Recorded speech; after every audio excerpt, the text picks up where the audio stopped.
జగిత్యాల జిల్లా కేంద్రంలోని ఎస్టీ గిరిజన సంక్షేమ బాలుర హాస్టల్లో అమానుషం చోటు చేసుకుంది. హాస్టల్లో కామాటిగా విధులు నిర్వహిస్తున్న వ్యక్తి విద్యార్థులను చీపురుతో చితకబాదాడు. కూరగాయలు కోసే పనిలో ఉన్న నిందితుడు ప్రతిరోజు మద్యం మత్తులో వచ్చి చిన్నారులపైన దౌర్జన్యానికి పాల్పడుతున్నాడనే ఆరోపణలు ఉన్నాయి. ఇటీవల తాళ్ల ధర్మారం నుండి డిప్యూటేషన్పై జగిత్యాల వచ్చిన కామాటి శ్రీనివాస్ 4 నెలలుగా చిన్నారులతో ఇదే తరహాలో ప్రవర్తిస్తున్నట్లుగా సమాచారం. హాస్టల్ వార్డెన్ మధుసూదన్ పలుమార్లు మందలించినా అతని తీరు మారలేదని తెలుస్తోంది. కాగా ఈ విషయం ST welfare officer Raj Kumar దృష్టికి రాగా ఘటనపైన విచారణ చేసి నిందితుడిపైన శాఖాపరమైన చర్యలు తీసుకుంటామని చెప్పారు.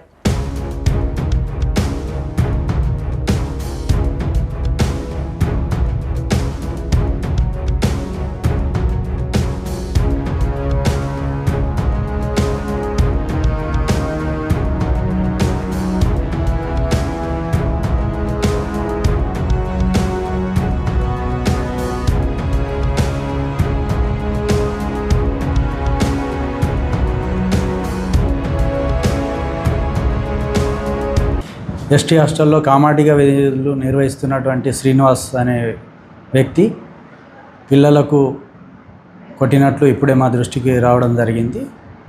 దీని మీద ఎంక్వైరీ చేసి కఠిన చర్యలు తీసుకుంటాం. నా దృష్టికి రాలేదు. ఈవెన్ హెచ్డబ్ల్యూలో కూడా ఎక్స్ప్లెనేషన్ అడుగుతాం.